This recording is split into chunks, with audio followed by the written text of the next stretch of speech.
I know you're not going to believe this. I find it hard to believe too. But could it possibly be true? After all the years of complaining, all the gripes that the fans have had about the problems with modern-day Star Trek, could the showrunners finally be admitting what we all know? You suck! That's right, everyone. The showrunners for Star Trek Discovery have finally admitted that their show was a complete failure. But not for the reasons you think. No. No, not because Michael Burnham was the answer to everything. No, not because the show was just nothing to do with Star Trek. It was more the political and sexual ideology correctness story. No.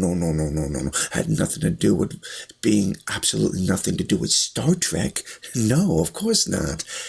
Never mind the fact that they wrecked Star Trek's lore, destroyed the Federation, and killed Off's warp drive. Had nothing to do with any of that, no.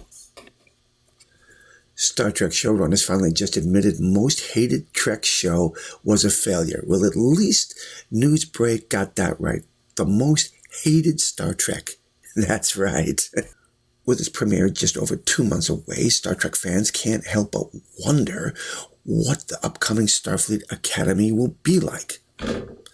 I don't know of any fans who are really wondering what this train wreck is going to be like. The trailers clearly show a 90210 style show, and nobody wants it. No one cares about it, but just clarifying right there. Okay, so we know surprisingly few details, but co-showrunner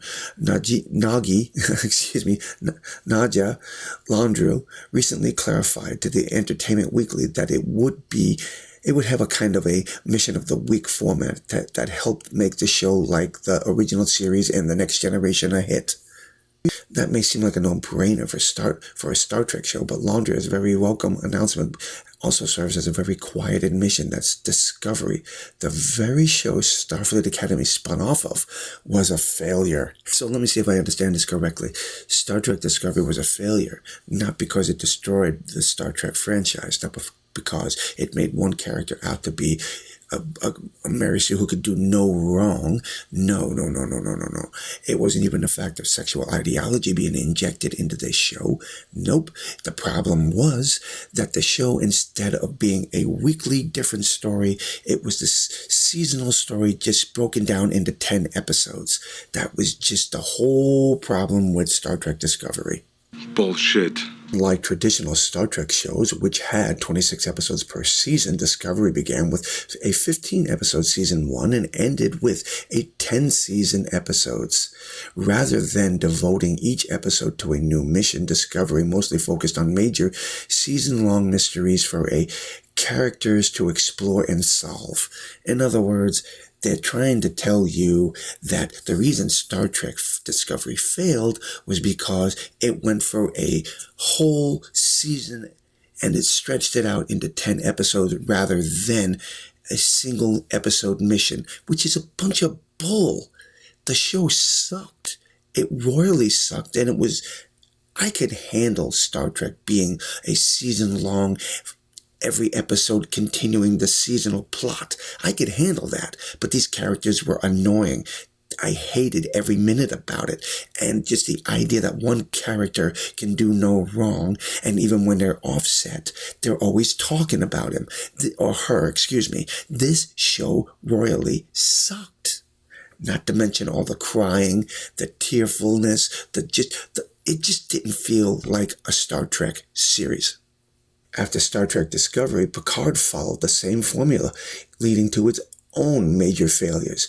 Sure, everyone liked the idea of TNG's crew getting back together in Season 3, but the stupidity of Season 1's mystery. What's the deal with Data's daughter? No one cared. Was eclipsed only by the idiocy of Season 2's mystery. Why is Q back with his bullshit? Okay, why don't we clear the air on some of this garbage, shall we?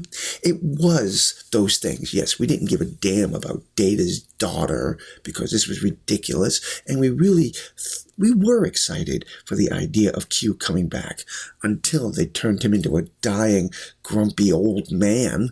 But then that was the real problem here.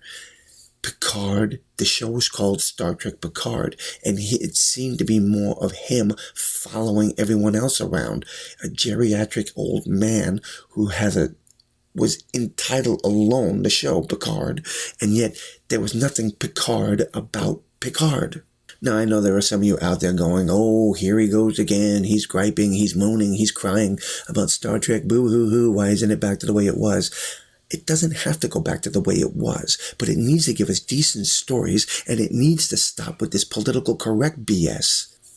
I don't want Star Trek to fail. I want it to live long and prosper.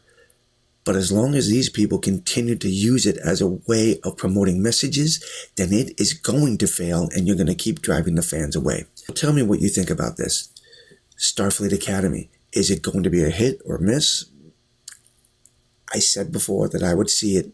I can't judge it based off of these trailers, although I've already got an opinion, but opinions can be swayed. All it depends on the good storytelling. Anyway, what do you think? Did Star Trek Discovery fail because it was a season-long storytelling instead of a weekly one? Or was it everything that I mentioned? Drop those comments below and let me know. Until the next time, my friends, God bless.